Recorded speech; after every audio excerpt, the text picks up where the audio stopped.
Queridos, eu vou fazer o seguinte, eu vou ficar falando meio de lado hoje aqui, para a câmera pegar todos nós. Eu vou deixar o microfone ligado com a Edna, pode ser Edna? Porque aí a aula hoje não vai ser de conteúdo no PowerPoint. A aula vai ser de conteúdo de bate-papo, mais uma atividade que eu prometi para vocês que eu traria. Então assim a câmera consegue pegar as perguntas de vocês, a filmagem também. Lembrando, não tem problema nenhum nós trazermos casos hipotéticos aqui, mas a questão importante para a gente é sermos muito sábios em mudarmos a história, mudarmos os nomes, né? Mudar a cidade, coloque todo um outro cenário, ainda que seja uma história real, porque assim a gente pode trazer casos reais para tratar, para exemplificar e tudo mais, caso a sua pergunta, a sua questão envolva alguma história, tá joia? Vamos começar orando, queridos? Feche seus olhos, baixe sua cabeça para a gente não se distrair. Bondoso Deus, muito obrigado. Obrigado por essa oportunidade que o Senhor nos dá. Nós temos ouvido tantas coisas da Tua Palavra, temos sido tão desafiados, encorajados, mas nós queremos continuar sendo transformados pelo poder da Tua Palavra. O Senhor conhece causas impossíveis que nós trazemos da nossa própria vida, e o Senhor conhece também causas impossíveis de pessoas que amamos, irmãos queridos que o Senhor colocou à nossa volta, amigos, que às vezes estão lutando e relutando e falhando e presos, quando na verdade há tanta riqueza, tanta beleza, tanta liberdade na profundidade de um relacionamento contigo. Permita, Senhor, que a verdade contida na Tua Palavra seja algo real nas nossas vidas e que haja esperança para as áreas das nossas vidas que possam estar destroçadas, que haja esperança também através das nossas vidas, na vida daqueles a quem nós temos apresentado diante do Senhor. Não permita que episódios dolorosos, não permita que frustrações, pecados, erros e ações demoníacas nas nossas vidas nos impeça de termos a esperança que a Tua Palavra nos oferece, a esperança do Teu amor, a esperança do Teu poder. Abençoa-nos aqui, Senhor, e abençoa também aqueles que não puderam estar, e que de alguma forma essa aula possa chegar até aqueles que o Senhor quer abençoar, e que todos nós possamos ser abençoados pelo Senhor. Em nome de Jesus, amém. Amém. Queridos, eu só quero relembrar um dos exercícios, uma tarefa, uma ferramenta, melhor dizendo, que eu dei para vocês lá atrás. Então, uma ferramenta de prestação de conta. Eu quero de novo testemunhar para vocês que eu envio isso daqui toda semana. Então, por exemplo, hoje eu enviei da minha semana passada. Aí uma das pessoas que eu confesso, eu vou mudar a prestação de conta por confissão de pecado. Eu acho que é mais bíblico a palavra. A outra é mais técnica, né? Parece que é uma coisa muito formal. E o confissão é bíblico, a oração é bíblica. Então, eu busco confessar como está a minha vida semanalmente para algumas pessoas que eu tenho esse compromisso e eu envio. E aí uma delas já me respondeu: Walter, por que tal dia está médio em tal questão? E aí aquilo ali abre para um diálogo e eu tenho que dialogar, explicar o porquê que naquela área está médio, quando poderia estar bom ou poderia estar ruim ou péssimo, que são as categorias que normalmente eu uso na minha planilha. É apenas uma ferramenta. Por que eu uso essa ferramenta? Porque eu acho difícil toda semana falar com 3 pessoas a mesma coisa. São 3 pessoas que eu presto conta de todas essas áreas que eu acho que no momento da minha fase hoje eu preciso confessar. Eu preciso dizer: olha, Deus está me dando vitória aqui, celebra comigo. Olha, aqui está prestando de atenção, me ajuda, me aconselha, me encoraja, me redireciona. E aí imagina, eu mando a mensagem ou falo com o Aldo. Aí daqui a pouco faço a mesma coisa com o Ítalo, aí daqui a pouco a mesma coisa com o Sérgio. Eu acho que é infuncional. Eu mando o arquivo está lá a semana inteira, as áreas que eu tenho dificuldade, as áreas que eu tenho enfrentado dificuldade, e aí meus amigos vão entrar em contato comigo. Aquilo ali vai gerar um café, vai gerar uma ligação, vai gerar trocas de WhatsApp, dependendo da seriedade da coisa que é, dependendo da necessidade e da disposição do outro. Então é a ferramenta que funciona para mim, tá? Eu conheço pessoas que odeiam isso, falam: não, esse negócio é muito americanizado, é americano que gosta desse negócio de ficar preenchendo papelzinho e fórmula daqui, papelzinho dali, né? Mas funciona muito prático para mim, tá? Eu tenho um arquivo pronto no meu celular, eu apenas tico a parte de cada uma das áreas que eu gosto de confessar, que eu quero receber uma atenção, e chegou no final da semana, eu reviso aquilo ali em oração, gratidão pelo que Deus me deu de vitória, e também uma oportunidade de eu olhar e, poxa, deveria estar melhor isso aqui. Eu vou compartilhar pelo menos 2 coisas que tem na minha lista, tá bom? Que eu acho que dá para eu compartilhar com todos vocês. Eu sempre começo, o primeiro item que eu me cobro diariamente, e oro diariamente por mim, mas óbvio que no final da semana eu confesso esse pecado ou essa vitória, é intimidade com Deus. É muito fácil para mim me desconectar de Deus, é muito fácil. Eu acho que a tendência que eu tenho de pegar coisas e fazer coisas e cuidar de pessoas em nome de Deus e fazer coisas em nome de Deus é muito forte. Só que eu sei quando eu realmente estou com Deus ou quando eu estou apenas usando Deus. É uma palavra forte, né? Eu sei que é desagradável, mas eu quis usá-la de propósito. Porque muitas das vezes eu faço isso mesmo. Eu acabo usando Deus porque eu estou fazendo coisas, eu preciso de Deus, as pessoas que eu estou cuidando precisam de Deus, e aí eu vou usando Deus no meio da religiosidade, no meio das coisas eclesiásticas e tudo mais.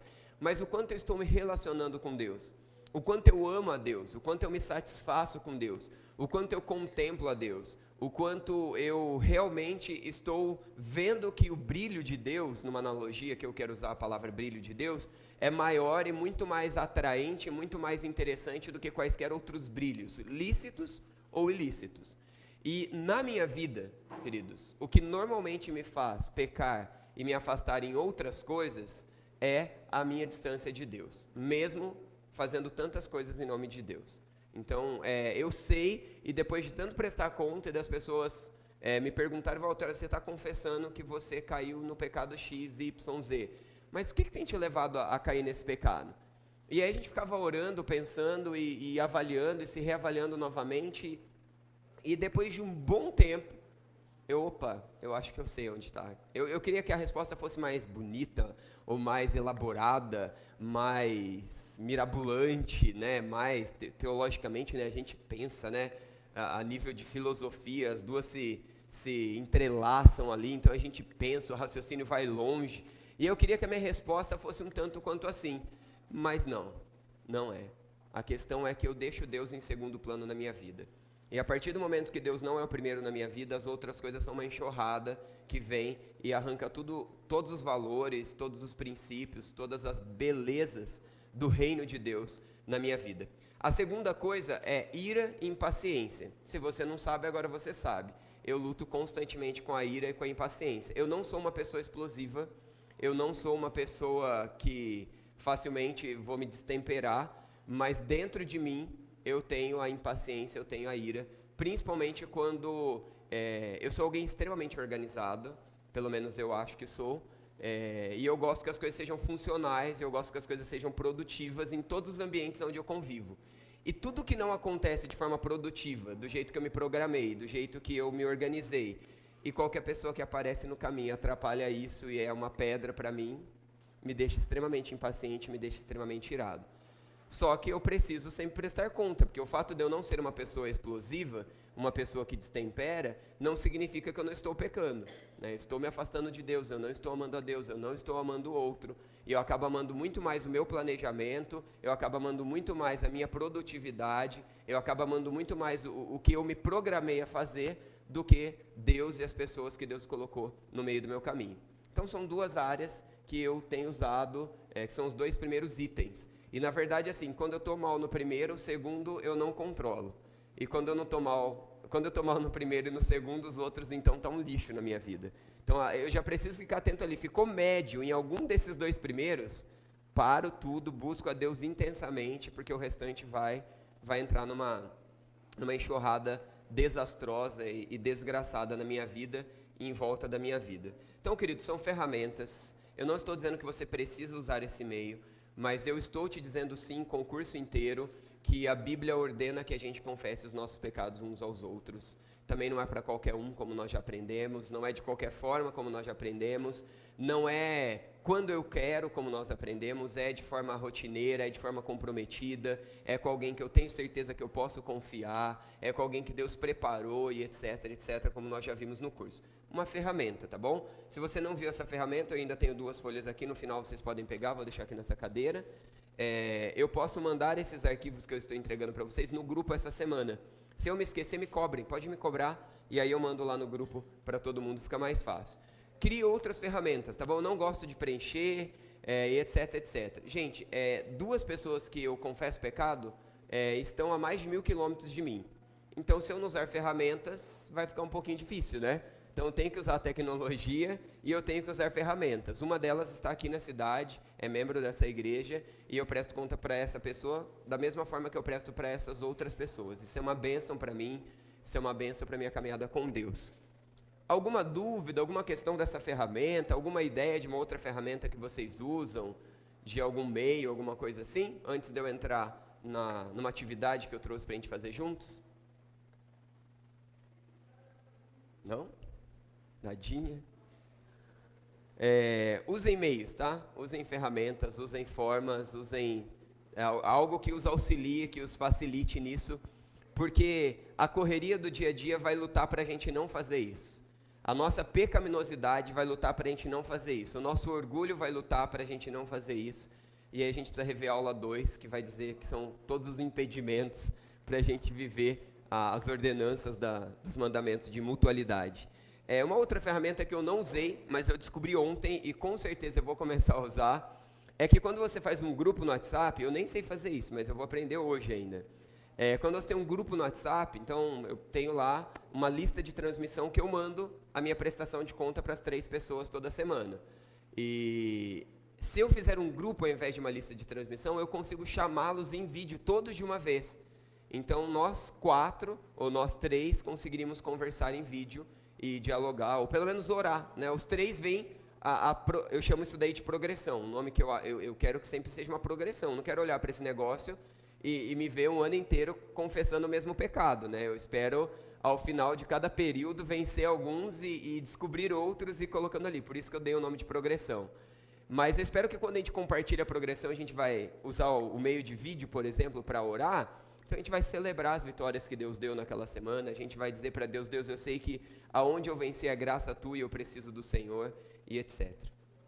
Eu vou entregar para vocês uma atividade, a nossa impressão não está a melhor das impressões, mas é o suficiente para vocês verem, vou passar aqui, que já passa para trás.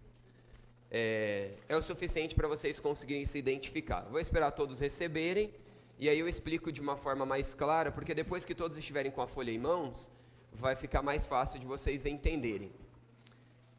Em uma das nossas aulas, eu acho que na 4ª ou na 5ª aula, eu perguntei quantos de vocês conseguem categorizar os graus de relacionamentos que vocês têm. Quem é meu amigo íntimo, quem é meu colega, quem é meu colega por causa de trabalho, quem é meu colega por causa de igreja, quem são aqueles do ciclo mais íntimo de todos, né? E uma grande maioria falou que consegue identificar isso na sua vida. Mas eu acho que é extremamente importante que a gente pare, gaste um tempo e realmente faça isso daqui, realmente verifique que quem são os meus amigos, quem são os meus colegas e que tipo de grau, que tipo de posição cada um ocupa na minha vida. Então, chegando a folha para você aí, pega a sua caneta, pega a folha, não preencha nada por enquanto. Eu vou explicar a folha toda, porque se você não ler a folha toda, você vai categorizar amigos em lugares errados. Então é importante que a gente leia juntos. Todos já receberam a folha? Tem alguém que não recebeu? Sobrou? Pode deixar no final, pego com vocês. Muito obrigado. Ok? Posso começar explicando a folha para vocês? Então, nós colocamos aí. Coloque o nome de seus colegas de acordo com a categoria mais adequada para cada um. Então, abaixo você tem várias colunas, que começa da esquerda e vai para a direita. Então, a primeira coluna, ou melhor, todas as colunas se dividem na metade, tá bom? Então, você vai colocar 1, 2, 3, 4, no máximo, acho que 5 em cada um aí. E a parte de baixo são outras categorias que talvez eu não pensei, mas no seu grau de relacionamento, de convivência, talvez você tenha. Primeira categoria, não preencho, apenas me acompanhe. Amigos, colegas de convivência, de trabalho e estudo. Então, são pessoas que você tem um grau de relacionamento, um grau de contato, porque você trabalha com elas ou porque você estuda com elas. O segundo são familiares. Poderíamos ter colocado aí também parentes, né? Porque os familiares são mais a nossa família e os parentes tá mais além ali do nosso lar, a nossa casa. A igreja, então os contatos que eu tenho com as pessoas por causa da igreja, ministérios ou algum tipo de voluntariado, hobbies, esportes, vizinhos, amigos de dor e alegria, e aí outras categorias. Alguém gostaria de sugerir para nós alguma outra categoria para colocar que eu não coloquei nessa parte de baixo aqui da planilha? Ó? Alguma categoria que eu não pensei, alguma categoria que eu não consegui imaginar? Então podem preencher, só preencham por enquanto isso, não preencham a lado onde tem Tiago 5,16, nem abaixo que tem de 1 a 4, tá bom? Apenas categorize os seus amigos, faça isso com atenção, com oração, e aí daqui a pouco a gente volta a se falar. Queridos, eu pedi a atenção de vocês de novo. Eu sei que isso exige um pouquinho da nossa dedicação. Pode ser que se você ficar com essa folha uma semana lá em cima da sua escrivaninha, em cima da sua mesa, você vai repassar isso daqui e as pessoas vão ficar entrelaçando aqui durante um bom tempo. Agora, o que eu quero que vocês prestem bem atenção e consigam captar comigo aqui? Vocês precisam ser sinceros nessas categorias. Comigo aqui todos vocês, por favor. Vocês precisam ser sinceros nessas categorizações. Nós somos brasileiros. E por sermos brasileiros, nós somos tendenciosos a sermos mentirosos em algumas coisas. Olha, vamos tomar um café? Vamos. Você precisa ir na minha casa? Ah, eu vou. Você gostou da comida? Gostei, tá uma delícia. E o perfume que eu comprei novo, você acha cheiroso? Nossa, uma delícia. Né? Já sai, né? A nossa cultura nos pressiona a isso. Isso não é legal. E se você permitir que a cultura te empurre nisso daqui, não vai ser legal também. Sabe por quê? Porque enquanto você não sabe aonde deveria estar cada tipo de categorização de relacionamentos, você está se expondo mais e mais ao inimigo, mais e mais à pobreza do mundo, à fragilidade do mundo que não vive a amizade cristã, bíblica, que vai proteger os seus relacionamentos, a começar do seu relacionamento com Deus, se você é casado, o seu relacionamento com o seu cônjuge, se você tem outros níveis de relacionamentos de amizade um com o outro, tá joia?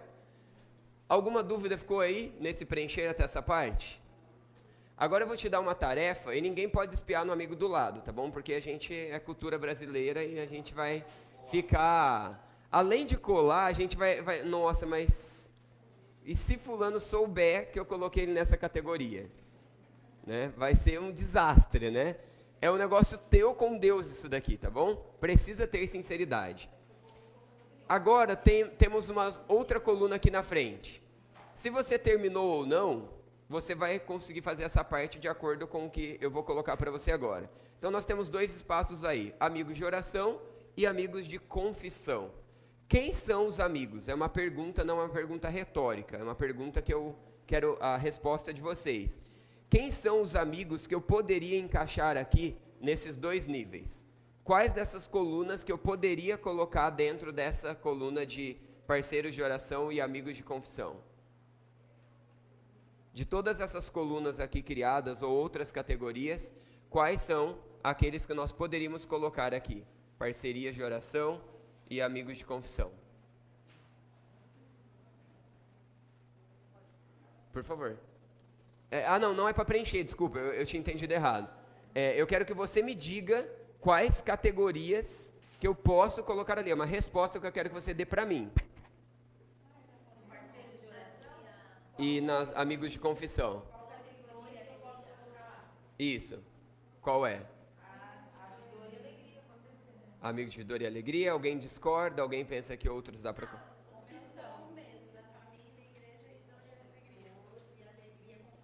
Tá, então deixa eu pegar o microfone e nós vamos dar uma parada aqui nos exemplos que vocês estão dando. Por favor. Diga o que você falou da sua. Nem vai ser som, só vai gravar, tá? A sala não tem nem caixa aqui. Eu falei que os meus são os mesmos.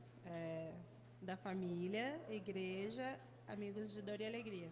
Ótimo. O que nós poderíamos refletir sobre esse compartilhar importante aqui da Thaís? Ela disse que os amigos dela, em todas as categorias, são os mesmos. Isso é algo que é ótimo, é algo que é bom, é algo que é perigoso, é algo que precisa ser melhorado ou não precisa ser melhorado?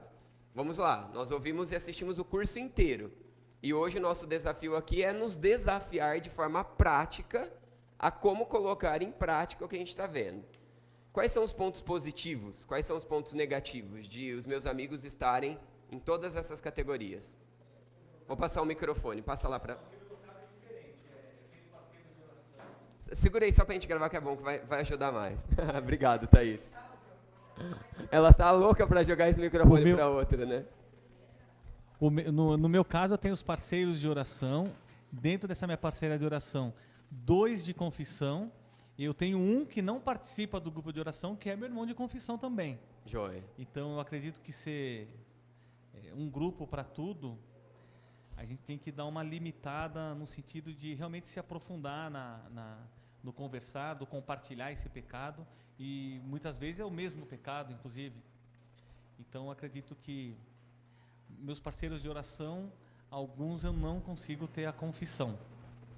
Muito bom. Eu acho que tem que fazer uma subcategoria aí de aprofundamento mesmo. Sim.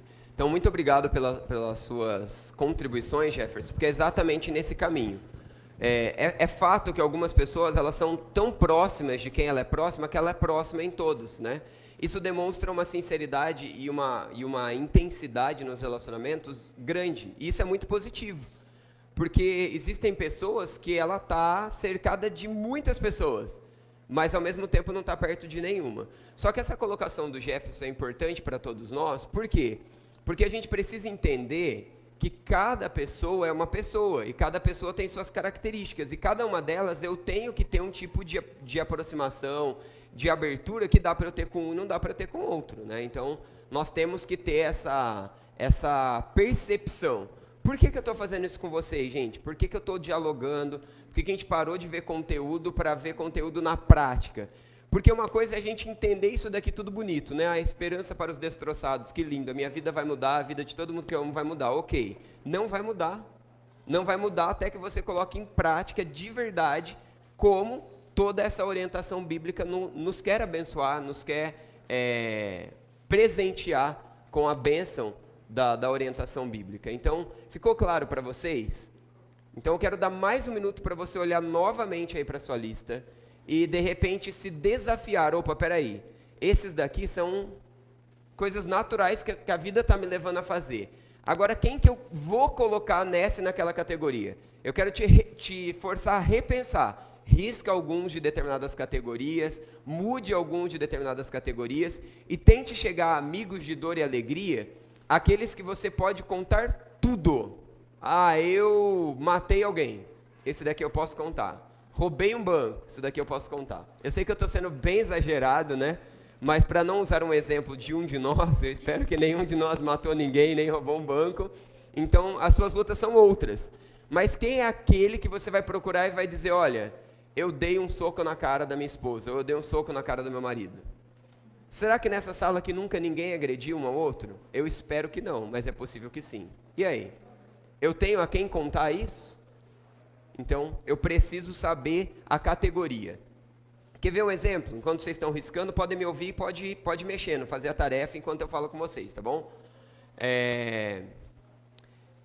Eu aconselho casais antes do casamento. Então, o casal que se eu vou realizar o casamento, além de passar uma apostila de regras aqui da igreja, eu dou imensas instruções e um determinado acompanhamento e depois direciono para outros irmãos que fazem isso aqui na igreja.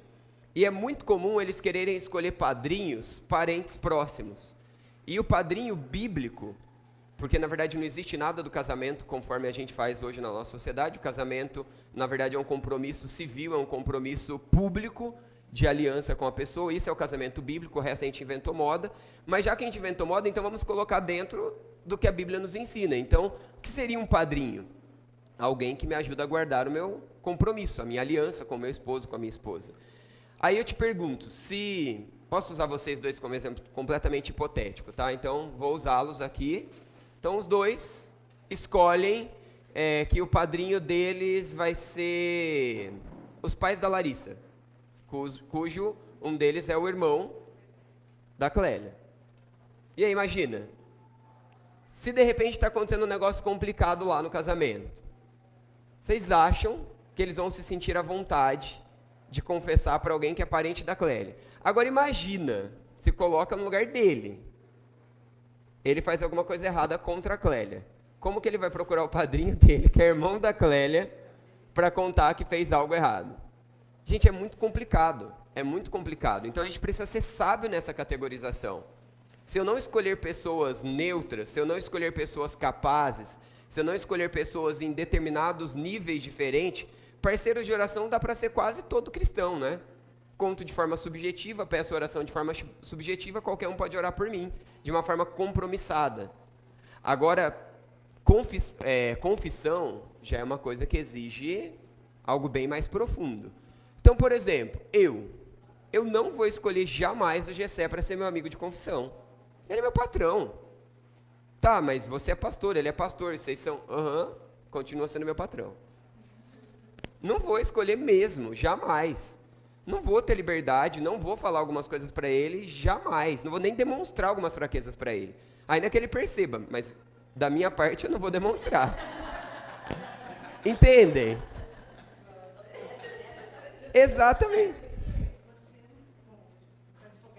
Vamos pegar o microfone, passem para a Sueli, por favor. Passem aqui para frente. Adriano, passa para nós aqui. Ah, sua esposa foi rápida.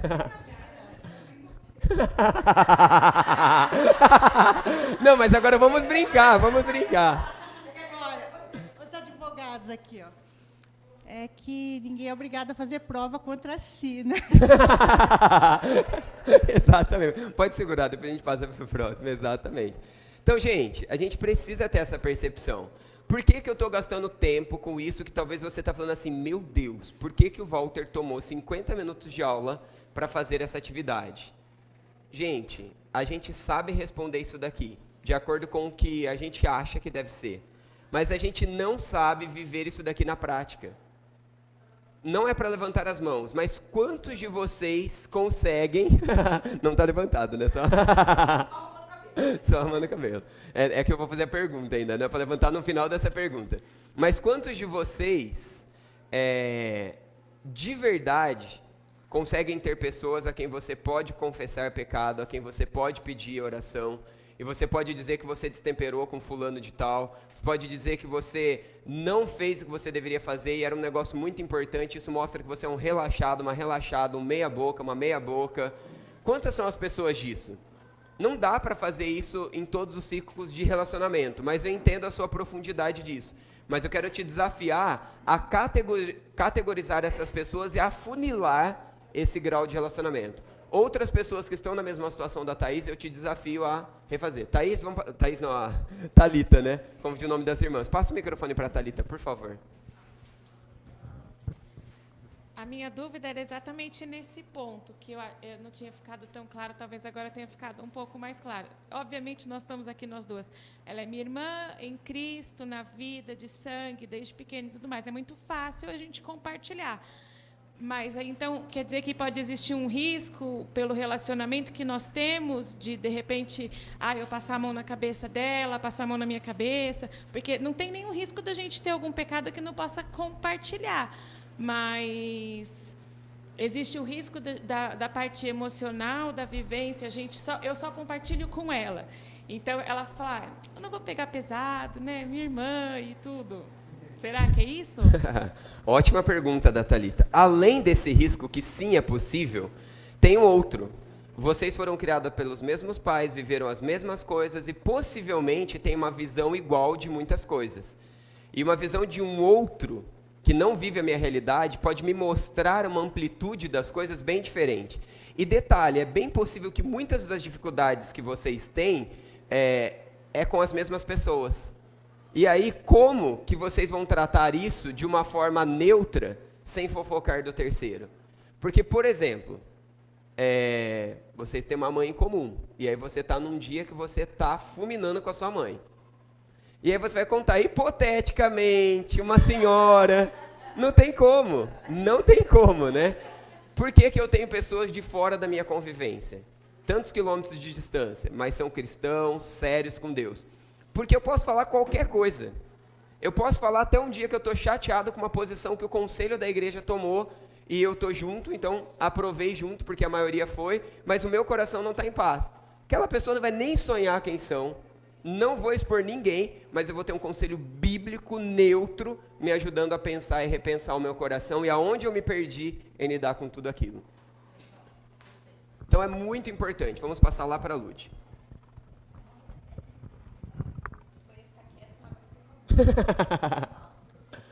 Eu gostaria de saber se essa questão de amigos de confissão, como existe risco, o nosso marido, ou nós como esposas, poderíamos ser, porque eu entendo que, como nós vivemos dentro de um mesmo ambiente, a gente não deve esconder nada um do outro, até para ajudar o outro. Então, essa é a minha dúvida. Ótima pergunta. A Edna tinha alguma coisa dentro daquela outra pergunta, não? Sim e não a resposta. Nós vamos ter que colocar todos os parâmetros de tudo aquilo que nós aprendemos no curso até agora. Se eu confessar para a Thalita algo que eu estou expondo um terceiro que ela não saiba daquele pecado, eu estou pecando. O fato da Thalita ser minha esposa não significa que ela pode ter ouvido de pinico, ou vice-versa. Então, por diversas vezes, eu e a Thalita, nós estamos em alguma situação com um terceiro e a gente prefere dizer, olha, tive um problema, estou lidando. Às vezes a gente até sabe quem é, porque a gente presenciou uma coisa que ficou desconfortável, mas a gente não vai ficar dialogando entre nós sobre aquilo. Normalmente, quando acontece comigo, é com homem, porque eu não tenho relacionamentos próximos e profundos com mulheres. Então, óbvio, eu não vou ter problema com outras mulheres a não ser minha esposa. E vice-versa a Thalita. Então, aí já está resolvido grande parte da questão. E já está um grande conselho para nós também. Se é um problema com homem, por que a Thalita tem que saber os pormenores? Eu vou procurar um outro conselheiro neutro que vai poder me colocar. Até porque a gente compra o preço, a dor do outro. E de forma intensa, né? Se a pessoa está errada, minha esposa está errada, mas alguém feriu ela, pronto, já me destemperou, já me deixou desconfortável. Se é uma pessoa neutra, vai tratar com conselhos na palavra, que é aquilo que a gente aprendeu. Agora, o meu marido, a minha esposa, deve ser meu conselheiro? Óbvio, com certeza, meu conselheiro, meu confidente, meu parceiro de oração, o primeiro de toda a lista, né? Nem precisa ser preenchido aqui, porque se não está aqui, procure um conselheiro bíblico para te acompanhar, porque você tem um problema seríssimo. Mas deve ser esse. Porém, por exemplo, estou lá na academia e de repente uma moça joga um olhar para mim. Não vai olhar, né? Não chama muita atenção, mas supomos que, né?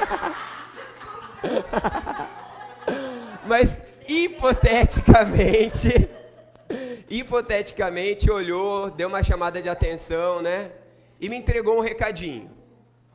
Aí eu vou chegar e contar para a Thalita. Tá, possivelmente eu tenho que conversar com a Thalita sobre isso. Mas eu primeiro preciso administrar isso no meu coração. Eu preciso trabalhar isso, eu preciso saber como contar para a Thalita, eu preciso saber quem é a Thalita. A minha esposa é alguém que consegue absorver uma informação dessa, ser sábia, ser madura e a gente conseguir viver bem? Louvado seja Deus. Que bom se você tem um esposo e uma esposa assim. Mas eu vou dizer para vocês que, infelizmente, a minoria tem capacidade para administrar algo assim. Vou mudar a situação. E se eu estou em uma viagem, sozinho, e de repente eu olho para alguém como eu não deveria ter olhado? Vi uma moça muito bonita, cheirosa, bem arrumada, me chamou a atenção, olhei, me senti tentado, olhei de novo, olhei outra vez e gravei aquilo no meu coração e eu vou ficar naquela cidade mais uma semana ainda. Aí eu vou ligar para minha esposa e falar para ela, eu vi uma moça bonita, cheirosa aqui, vou ver ela todo dia. Vai ficar difícil, né? Ela vai pegar o tomate e vai correr para lá, vai ficar uma coisa. Agora, se eu tenho amigos que eu confesso pecado continuamente, primeiro, eu vou dificilmente chegar nesse terceiro nível de terceira olhada. Porque eu já vou ter dado uma olhada, aquilo mexeu comigo e aquilo... Liguei para o meu amigo, mandei uma mensagem, olha, meu coração está se esquecendo de quem é Deus na minha vida, da minha suficiência, minha satisfação em Deus, da minha aliança com a minha esposa, eu preciso de oração, me cobra o dia inteiro, porque se eu olhar de novo, eu preciso lidar com isso de uma forma diferente. Agora eu olhei de novo, eu estou com dificuldade, cancela a viagem, volta embora, mas tem prejuízos, pago prejuízo, essa é a vida cristã. Então entende que não adianta, a gente tem que saber o pormenor. Agora, existem pecados que eu cometi contra a Thalita, que eu confessei para a Thalita e que a Thalita me ajudou. Existem pecados que eu não vou ficar contando para a Thalita todo o tempo, pela dificuldade que vai causar do relacionamento, que começa a ficar pesado demais, né? É muito mais neutro, é muito mais fácil eu confessar pecados, às vezes contra a Thalita, de ira contra ela, de insatisfação com ela ou qualquer outra coisa, para o Sérgio e para o Ítalo toda semana, e eles tratarem o meu coração errado em olhar para aquilo de uma forma errada e não capacitá-la de uma forma correta, do que tratar com ela. Então nós vamos ter que ter essa percepção e essa sabedoria no lidar com tudo isso. Está respondido? Mais alguma pergunta? Faz a gentileza de encostar essa porta, eu quero ler um texto bíblico da qual vocês não podem abri-lo, porque senão vocês vão ver o subtítulo, e vocês não podem ver qual é o subtítulo desse texto. Eu não vou nem citar o texto, eu não vou nem dizer qual é, eu vou dizer só no final depois. Entre vocês, há alguém que está sofrendo, que ele ore. Há alguém que se sente feliz, que ele cante louvores. Entre vocês, alguém que está doente, que ele mande chamar os presbíteros da igreja para que estes orem sobre ele e o unjam com óleo em nome de Jesus. A oração feita com fé cura o doente, e o Senhor o levantará. Se houver cometido pecado, ele será perdoado. Portanto, confesse os seus pecados uns aos outros e orem uns pelos outros para que sejam curados. A oração de um justo é poderosa e eficaz. Elias era humano como nós. Ele orou fervorosamente para que não chovesse e não choveu sobre a terra durante 3 anos e meio. Orou outra vez e os céus enviaram chuva e a terra produziu os seus frutos. Meus irmãos, se alguns de vocês se desviar da verdade e alguém o trouxer de volta, lembre-se disto: quem converte um pecador do erro do seu caminho, salvará a vida dessa pessoa e fará com que muitíssimos pecados sejam perdoados. Qual é o tema principal dos versos que eu li para vocês? Oração. Oração. Queridos, eu ensinei muitas coisas para vocês aqui. Muitos princípios, muitas formas, muitos recursos. Mas todos eles começam e terminam na oração. Se há algo na sua vida que está destroçado e você quer ser reconstruído pelo Senhor, o que vai mudar não são as ferramentas, não é a confissão, é a oração. Então não adianta você escolher um crente, óbvio, né, prestar conta e parceiro de oração tem que ser cristão. Na categorização de todos os amigos, são todos. Mas no afunilar aqui para parceiro de oração e confissão, óbvio que tem que ser cristão. Agora, ser cristão, ter título, ter honra, ter nome, não significa nada. A pessoa que está caminhando com você é um homem de oração? É uma mulher de oração? Porque se vocês gastam 50 minutos falando dos problemas e oram 5, está errado. Então vamos reformatar a nossa forma de viver as orientações bíblicas. Porque o foco de tudo isso é a oração. Porque a gente quer desabafar, né? A gente quer desabafar, a gente quer se entender, a gente quer entender a situação, mas a hora que vai orar, Senhor, o Senhor que sabe de toda essa situação, nos abençoe em nome de Jesus, amém. Não é assim, né? Então a questão aqui é mais que isso. Eu ouço alguém confessando pecado para mim. Meu irmão, a Bíblia diz isso, a Bíblia diz aquilo, né? Eu como teólogo tenho todos os textos, digo tudo, ok. Quanto tempo eu estou me dedicando para orar por aquela pessoa? Quanto tempo eu estou gastando para jejuar por aquela pessoa? Quanto tempo eu estou gastando para orar com aquela pessoa? Porque às vezes nós precisamos de que alguém ore conosco, não apenas por nós, né? Mas ore junto com a gente. Então que a gente não se esqueça que o papel principal aqui é a oração. Se você tem feito muito e o seu amigo não está mudando, talvez é porque você tem feito muito, quando Deus está te convidando a permitir que você veja Ele fazendo muito. Entenderam bem claramente essa minha tentativa de frase aqui? Se você tem tentado mudar grandes coisas na tua vida ou na vida de alguém e as coisas não estão mudando, talvez é porque você está confiando em todos os recursos que esta aula, esse curso está te dando, você aprendeu, você está aprendendo, mas você está esquecendo de confiar em quem dá todas as ferramentas, toda a sabedoria, todo o discernimento, o Senhor de toda a glória. Nós precisamos orar mais. Nós precisamos lutar pelo outro. Eu não sei se você viu que no texto de Tiago, capítulo 5, lido para vocês, onde está inserido o 16, para orar e confessar uns aos outros, Toda a temática era sobre oração, mas era sobre a oração, inclusive, de perdão de pecado. Que quando alguém vem e confessa um pecado e eu oro, Deus perdoa e liberta. E não está só no Tiago 5,16, está nos versos anteriores e posteriores essa verdade também. Que Deus nos ajude a viver a libertação, a transformação e a bênção que Deus tem para nós, porque é isso que Deus quer. Semana que vem nós temos ainda mais um tempo de conteúdo e mais um tempo para perguntas e respostas. Se você tem alguma pergunta, se você quer algum exemplo, passa para o Francisco, ele vai me dar, para que a gente já venha preparado para a última aula, que é a semana que vem, tá joia? Vamos orar? Senhor, nós não somos nada se o Senhor não agir em nós. Nós lhe imploramos que o teu poder nos encontre e mude as nossas vidas, e use as nossas vidas dependentes do Senhor, para ver o Senhor também mudando a vida dos outros. Opere em nós, ó Deus, a graça e a capacitação de termos amigos verdadeiros, a quem realmente podem caminhar conosco em oração, em confissão. É a nossa necessidade, a qual expomos diante do Senhor, gritando o teu socorro, em nome de Jesus. Amém. Obrigado, queridos. Até semana que vem.